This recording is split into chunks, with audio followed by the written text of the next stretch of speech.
Hello everyone. So I wanted to do a video about the midterm elections that are going to be next week on Tuesday, November 6th. I'm going to talk about three races in particular, and these are not any like definitive predictions I'm making. I'm kind of just assessing the situations and I guess telling you what I think is most likely to happen, what I would like to see happen. I mean, in every case, the Democrat I want to win. Let's be clear. But yeah, we're gonna start with Beto O'Rourke. Cannot pronounce his name. Beto O'Rourke versus Ted Cruz, and this is a pretty close race. Um, Beto has been a politician. He's served as a politician before, and he's running to replace Ted Cruz in the Senate. I think he has a real chance at winning and beating Ted Cruz. Um, and I'm not just saying that because I want him to win.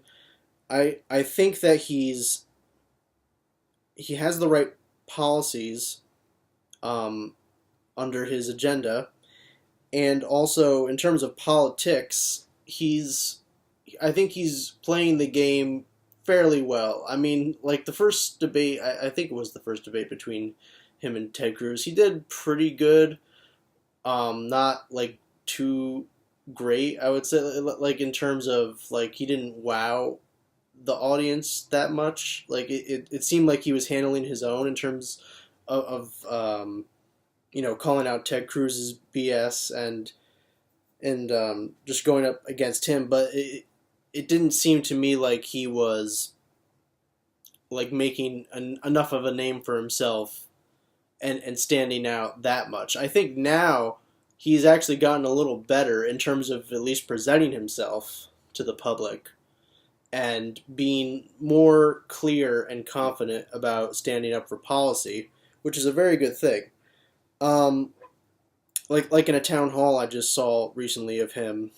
He was with Chris Matthews on MSNBC. Um, he addressed how the Democratic Party changed over the years, and they used to fight more for working class people, and then because of PACs and lobbying, money and politics in general, it became more elitist basically, and they lost that focus on the middle class. And like to actually just address it, it's not. I think it's taken for granted because I think a lot of time on the left, maybe it's assumed that that's just like what's in everyone's heart or whatever. For Beto to actually take the time to make the argument and lay it out, I think shows that he's pretty committed to winning, and he's going to make a connection with people, real voters on the ground, and I think he's been doing that. Now, in terms of whether he's going to beat Ted Cruz, I don't know. I think it's a pretty close race, so it's a little too close to tell. Um, and I would like to say, yeah, I think Beto will win. I don't know for sure. It's just so close that there's no way to tell, basically. On one hand, Ted Cruz, I think he's just not very well liked, and that might go against him. He has a lot of he has a lot to kind of explain. I find it's just like a big question as to whether or not like he has dignity because he works with Donald Trump, and Donald Trump said all these things about Cruz, his wife, and his dad, like these were like kind of ridiculous insults, I guess. He said that Ted Cruz's dad was implicated in the assassination of JFK. And with his wife, I think I don't remember exactly what was said or the context of all that. I think he was basically just saying that his wife was ugly for the most part. So the fact that people have that kind of question in their head, like, does this guy have any kind of integrity? Excuse me. I think that shows, just how much Ted Cruz is disliked, how much he has to make up for his I'm not sure what the word is, but his appearance as a politician, I'll say. He has to make up for the fact that he just looks awful. And I'm not saying like his looks physically. I mean like he is not that attractive. But his career as a politician is very tarnished. Let's put it that way. Um, then we go to Andrew Gillum versus DeSantis. I don't even know the guy's name. I think it's Ron. I really don't care. But this is a governor race in Florida, and this is one of the key states in the 2016 election. One of the deciding kind of swing states, and it was just decided by, I think, probably a couple 100,000 votes. So margins, are pretty close here as well. And Gillum, he would be the first African American governor of Florida. I'm pretty sure is what they've been saying. My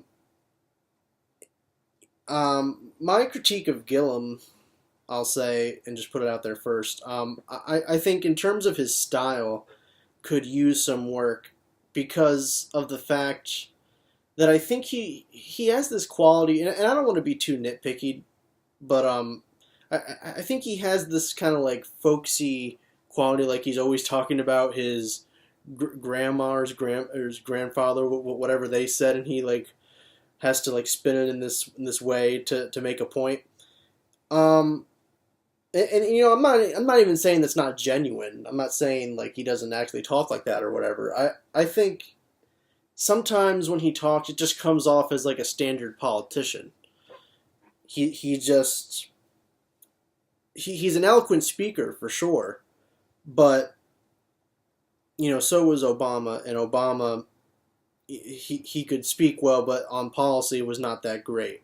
So I think people are a little bit more wary of just the rhetoric, and they want to see a focus on policy. And with Gillum, I'm not saying he's not good on policy, because from what I've seen, he's fighting for the right policies, but I haven't seen him at least focus that much on policy, and it seems to me like it's a little more of a sideshow. Like he's making videos with Cory Booker, just like being like, yeah, we support good things. Like they hardly even said anything. It was just like them running into each other and making a video.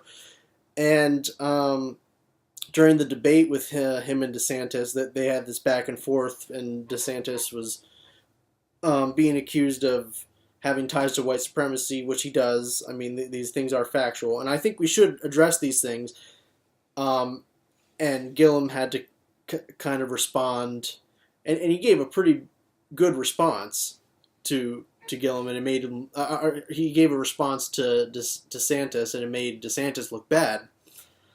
I think, though, sometimes, and this is a lot to do with the media in this country, like we get sidetracked on these stories, these things that, yes, we need to address racism, but the policy, like I would just like to see him unequivocally say, like, I want to talk about policy, and I haven't seen that, at least. Maybe there's stuff out there, but I have not seen it, at least. So DeSantis is like a Trumpian politician, and because of the perception with Gillum, I mean, Gillum, he endorsed Hillary over Bernie in the 2016 election. So I think he might be viewed as a more mainstream Democrat, and that matchup going against a Trump-style politician, I don't know. It's another close call. When you think of the demographics in Florida, you have a lot of older, likely rich, likely white people that are going to vote. So I think perhaps the odds may be more in DeSantis's favor, but again, DeSantis has kind of been looking pretty bad over the course of this race because he is being tied to white supremacists. um, in kind of multiple ways. And it's just he doesn't he in the debate, like, he just looked very defensive and not very strong at all. So maybe that will cut into DeSantis's chances. Oh, it rhymes. And Gillum will be able to overcome. So, in other words, I'll conclude with, like, I don't think it's a huge chance Gillum will win. It's still close, but it's not unreasonable to think that Gillum could win. Certainly, like, it's in the cards now. So then we have Stacey Abrams versus Brian Kemp. This is another governor race, this time in Georgia, and we now know that there's a lot of corruption going on behind the scenes with this race. So Kemp is Secretary of State in Georgia, and his office oversees elections. So it's like a clear conflict of interest. Like, he's running for governor, his office oversees the elections, but he's refusing to recuse himself from the process. And like, just that alone is pretty bad. But then you come to find out there's been a lot of voter suppression going on in Georgia. So Stacey Abrams is an African American female candidate running against Brian Kemp, and she started this political group. I'm blanking on the name. I don't know now. But it was designed to just get people registered to vote. And I think it was like a focus on people in poor communities, basically, and probably a lot of minority groups were in this. It was in order to a way to get them. Excuse me, I'm having trouble explaining this. Yeah, just a way to get them registered to vote. And there was a lot of voter suppression because they were being purged. Their registrations were being purged, and it's because of these dumb restrictive rules that they have, where it's called, like, exact match. Actually, I'll read from the Washington Post here, just briefly. So, Georgia must change its procedures to make it easier for some people flagged under the state's restrictive exact match law to vote, a federal judge ruled Friday, dealing a blow to Republican gubernatorial candidate and Secretary of State Brian Kemp. The exact match law flags voter registrations that are found to have discrepancies, such as a dropped hyphen, with other official identifications. Potential voters are allowed to settle the discrepancy by providing proof of identity. But the state's procedures under Kemp, whose office oversees elections, stipulated that those who had been flagged as potential non-citizens be cleared first by deputy registrar when seeking to vote. In October, a coalition of civil rights activists sued him. U.S. District Judge Eleanor L. Ross ruled Friday that the procedures were likely to result in the violation of voting rights for a large group of people and needed to be halted immediately. She said Kemp's restrictions raised grave concerns for the court about the differential treatment inflicted on a group of individuals who are predominantly minorities. So, yeah, like, if you have a name that's slightly different, like if you don't have even a middle initial, like on your license versus your voter registration, then they could purge you. And it's already the case, I believe, in my state of Pennsylvania and elsewhere, that if you don't vote in whatever the last election was, then they can purge your registration that way. And that's just ridiculous. We live in a modern America where you should be automatically registered to vote. At the very least, let's have same-day registration. I think I would almost go as far as to say we should have compulsory voting, which is mandatory voting. If you don't want to go that far, and if you don't even want to go as far as, automatic registration, I don't know why, because it's not like it's forcing you to vote, you're just automatically registered. But let's have same-day registration. I think to live in a modern society and we have such restrictive laws this way, it's simply undemocratic. And I understand that we don't live in a democracy. I've made this point many times, but we do tend to think of ourselves as a democracy, and I think that it's going to hold some weight at the end of the day. So it's the kind of the future of the country where that is headed, as far as I think of it, anyways. Um, so this group that Stacey Abrams had started was meant to get people registered to vote in mostly poor minority communities. A lot of these people were purged. 70% of black voters in Georgia were purged, and they only make up for about a third of the voting population. So, it'd be nice if she won, but there's a lot of rigging going on behind the scenes, and I don't know if that's gonna ultimately be the deciding factor, and she even has like a real chance. It just, the fact that he doesn't recuse himself, he's in charge of overseeing elections, and he wants to keep that level of power and not, call attention to the fact that it's that it's a conflict of interest. It shows that I think there's got to be something kind of broader going on. I mean, I hate to get all conspiratorial, but if you're gonna act that way, like, it shows that I think you're not behaving in a normal way, as a normal person would, and that, like any other person in that situation.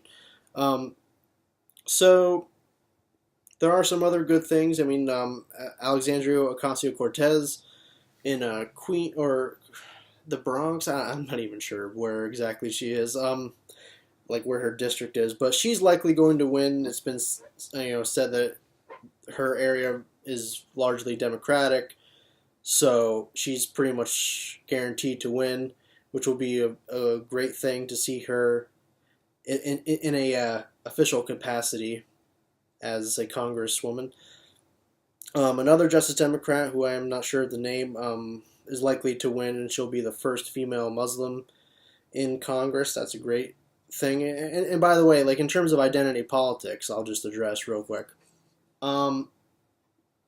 My perspective is that it should never be the focus of what it should never be like your go-to argument to make and make it all like personal about yourself, basically, and that's like the crux of your reasoning, I guess, for wanting to be in office, or just what you talk about in terms of your ideology.